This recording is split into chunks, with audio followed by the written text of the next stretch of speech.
Welcome back to They Will Kill You. Today's special episode will be done in collaboration with Deutsche Dimension. Hi, I'm Marie from Deutsche Dimension. Stay tuned till the end of this video for part 2 of Facts About the Third Reich.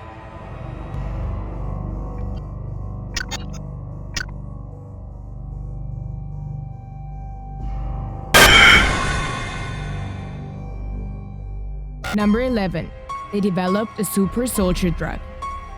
Towards the latter half of the Second World War, the Third Reich Army was in desperate need for more combative power due to the increasing pressure they were facing from Allied forces. They tried to boost the remaining soldiers' combative power through the use of experimental drugs. In an attempt to create super soldiers with incredible strength, Nazi scientists developed a drug formula which contained oxycodone, cocaine, and methamphetamine in each tablet. The researchers used prisoners from concentration camps as test subjects and found that after taking the drug, they were capable of marching 90 kilometers a day without rest while carrying a 20-kilogram backpack. The performance-enhancing drug was named DIX and was set to define the limits of human endurance. The pill was supposed to be mass-produced and supplied to all Nazi soldiers, but the war ended before it could happen. Number 10. They conducted horrific scientific experiments. It is no secret that during the war, the Third Reich killed and tortured millions of prisoners in their concentration camps. They gassed millions of people with various poisonous gases like carbon monoxide and cyanide-based pesticides like Cyclone B. In some places, they went even further as to conduct gruesome scientific and medical experiments. Twins were sewed together back to back in an attempt to create conjoined twins. Some children had chemical dyes injected into their eyes to change their colors. A young boy was strapped to a chair and had a mechanical hammer pound his head repeatedly for a head injury experiment. Some test subjects were left freezing in cold water to test the effects of hypothermia. Other horrific experiments include limb and organ transplants, forced sterilization, and a number of poisons and diseases tested on inmates. The experiments were indeed inhuman, and very little of the data collected ever became useful. The majority of the experiments are now seen as either useless, scientifically unsound, or duplicative. Many of these unethical Nazi doctors were later implicated in the doctor's trial at Nuremberg. Number 9. Some of their soldiers went rogue.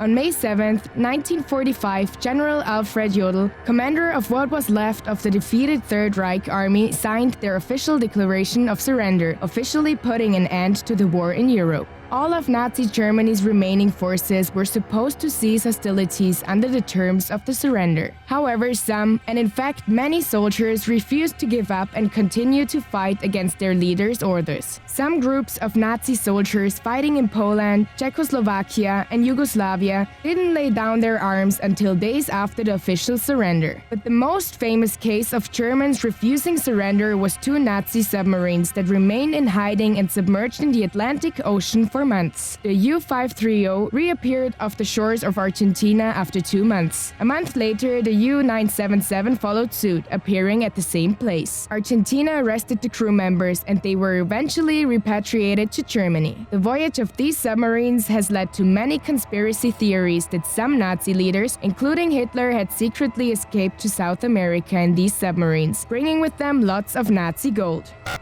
Number 8. They had plans to develop a sun gun. In 1923, German rocket scientist Hermann Oberth came up with a rather bizarre concept of a sun gun, a massive concave mirror located high up, capable of focusing large amounts of sun ray onto a point on Earth. He imagined the device to be useful for peaceful purposes, such as illuminating dark ports and melting frozen rivers. Later during the war, a group of Nazi scientists at the German Army Artillery wanted to expand that idea to create a superweapon. This sun gun would be attached to a space station orbiting the Earth and capable of focusing enough solar energy to make oceans boil or burn a city. The planning was still at an extremely early stage. However, as the Germans admitted, it would take around 50 to 100 years to complete. Number 7. They went through massive efforts to conceal their war crimes.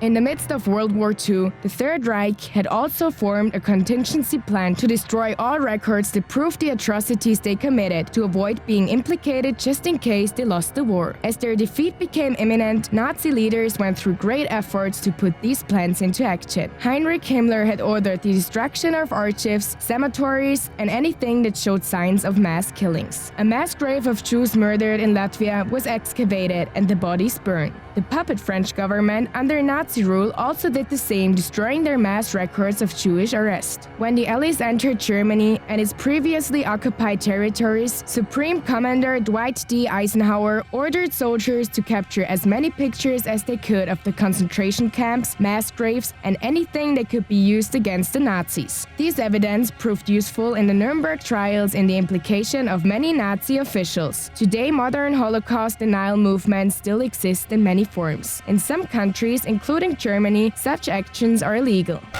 Number 6. They attempted to develop super mosquitoes. Third Reich scientists attempted to utilize the world's most dangerous animal, mosquitoes, to be used against their enemies. Records from the Dachau death camp showed that the Nazis were secretly developing an active biological warfare program that involved breeding genetically altered mosquitoes. These mosquitoes would live longer and spread diseases such as malaria behind enemy lines. Russia was intended as a prime target to be used during their hot summers. Prisoners at the concentration camp had been used as test subjects to research malaria. Number 5. They counterfeited British money.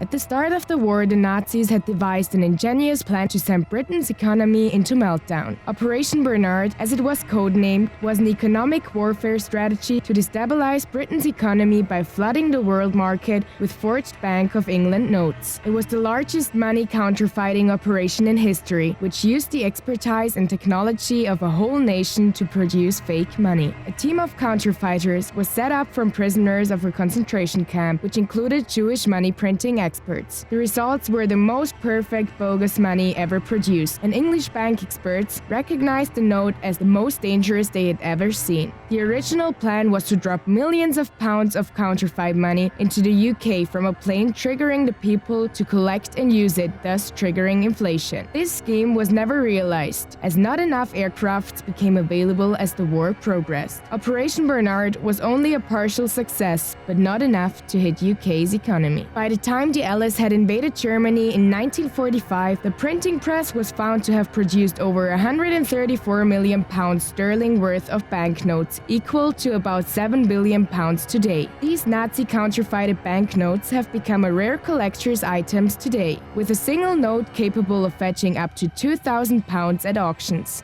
Number 4. They had a weird fascination with ancient history. If there is one thing the Indiana Jones movies got right, is that the Nazis really were obsessed with hunting down ancient relics. Leading Nazi official Heinrich Himmler had collaborated with Otto Rahn, a German archaeologist, to research for the Holy Grail, believing it could bestow power that will help the Third Reich win the war. He thought the relic could be used to prove Jesus was Aryan, and such information could be used to further their master race claims. Himmler would eventually found Ahnenerbe, a Nazi institute purposed to research the archaeological and cultural history of the Aryan race. Its official mission was to trace the heritage of the Germanic people, but it quickly became a pseudo-scientific group due to Himmler's weird obsession with the occult. They also tried researching for Atlantis, believing that the Germans were descendants of Atlanteans, and the discovery of the lost city would somehow prove that connection. Number 3. They forced Germanized thousands of children. The Third Reich was obsessed with the idea of them as a superior Aryan race above all else. But it wasn't only Germans who fitted into their twisted idea of a master race. Neighboring countries with Germanic traits, who they considered to be descendants of German settlers, were tolerated as part of their race. For that reason, they had hundreds of thousands of Polish children kidnapped to be forcibly Germanized. Labeled as racially valuable, they were sent to live with German families, families and into SS homeschools. Those who weren't German enough, on the other hand, were sent to the concentration camps. After the war, Allied forces made efforts to return the children to their native lands. However, this proved a difficult task as many of the children had gone through extensive brainwashing. Some feared to admit their past, while some had totally forgotten about it. In all, only 10 to 15% of those abducted children made it back home. Today, hundreds of thousands of German citizens are likely descendants of kidnapped Polish children. Number 2. They plotted to kidnap the Pope. Hitler allegedly ordered the SS to kidnap Pope Pius at the Vatican. They would have then had the Pope transported to Germany and locked up in a castle. The Catholic Church suggests that it was part of a larger plan to get rid of the Christianity and possibly to replace it with a religion centered on defying Hitler. Hitler gave the order to General Karl Wolff, who was head of the SS in Italy. But instead of carrying out the orders, Wolff went to the Vatican and warned the Pope about the dangerous plot. At the Nuremberg trials, Wolff testified that Hitler not only talked about seizing the Pope, he also had plans to secure the Vatican archives and take its valuable art treasures. Number 1. They wished to invade Switzerland. Switzerland is known for having always maintained neutral in the midst of military conflict between surrounding nations. During both world wars, this stance of neutrality was maintained, and this was a large reason of why it remained unconquered. But the Hitler and his army was actually extremely keen on invading Switzerland and had even made military preparations as well as administration plans for Nazi rule in Switzerland. During the war, the German leader denounced the Swiss people and described their country as a pimple on the face of Europe, and saying that it no longer had a right to exist. The day that France surrendered to the Nazi in June 1940, plans for the invasion of Switzerland began. The plan underwent revisions many times as the Germans realized that conquering the country's perilous mountains was no easy task. The army had then planned offensive movements towards Switzerland, but no attempt was ever made. For unknown reasons, Hitler never gave the order to strike. The Third Reich Army didn't just invade nations and imprison or kill its inhabitants. They also conducted an organized looting of valuable works of art by famous artists. Around 650,000 works were looted across Europe, and many of them are still not recovered today.